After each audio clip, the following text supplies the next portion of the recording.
So now we're on to the part about controlled assessment. State a suitable geographical question or hypothesis for a geographical inquiry. Now what we have to do is look at the resource. We're in here. We've got some possibilities around here, and we have to come up with, first of all, a question. This is all about that route to geographical inquiry.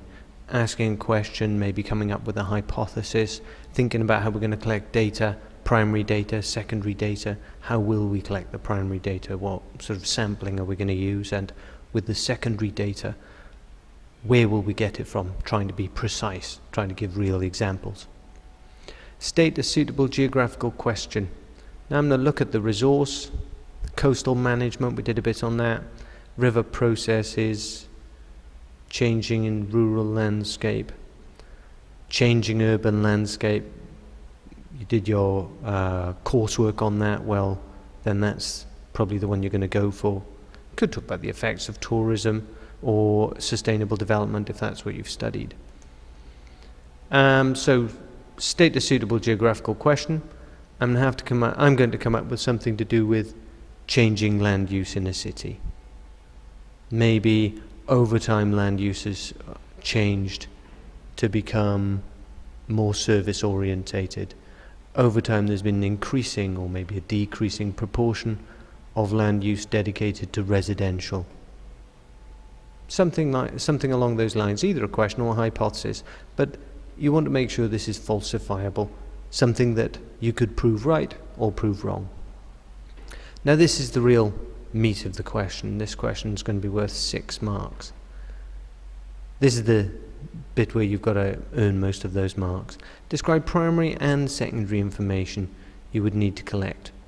Well, I'm going to have to split my answer then to talk about some primary and some secondary to make sure I can access all of those marks. My primary information, if I am going to talk about land use, I could decide to sample different land uses along streets on a transect heading out of the city. How am I going to choose those locations? Are they going to be equally spaced as I head out of a town or a CBD? Are they going to be located on a grid and I sample one place in each grid? What sort of sampling would that be? Am I using systematic sampling? Am I finding a way of generating a number of random locations?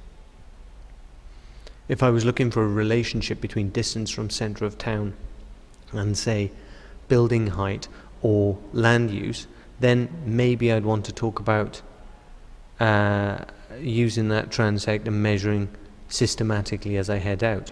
Then when I get to a location, how do I decide which building I'm going to use? Again, I could be systematic. I could sample every third building. I could do it randomly. So I could take a random number off my phone using a random number app, and then I could sample the buildings that correspond with a number. You want to try and use technical terminology to discuss how you're collecting your primary data. And then into secondary information, where is that actually going to come from? It's easy to just say, I would look on the internet, but that's also far too vague. You want to try and be a bit more precise. Where on the internet are you going to look? We could look on the local newspaper to find out about land use change or historical flooding or whatever is appropriate to our inquiry question or hypothesis. We could look at Google Earth. On Google Earth we can wind back the clock to see how land use has changed there. What you want to do on this is try and be specific about where you're going to collect your secondary information from. So a general idea, I would research on the internet, then talking about what sites you're going to view and what the purpose of those sites are. Google Earth allowing me to wind back the clock. I'm going to look on the local newspaper to see what developments have been advertised. That kind of thing is going to take you down to the detail that's going to get the full marks. You could also try and look on local history societies and that kind of thing for secondary information.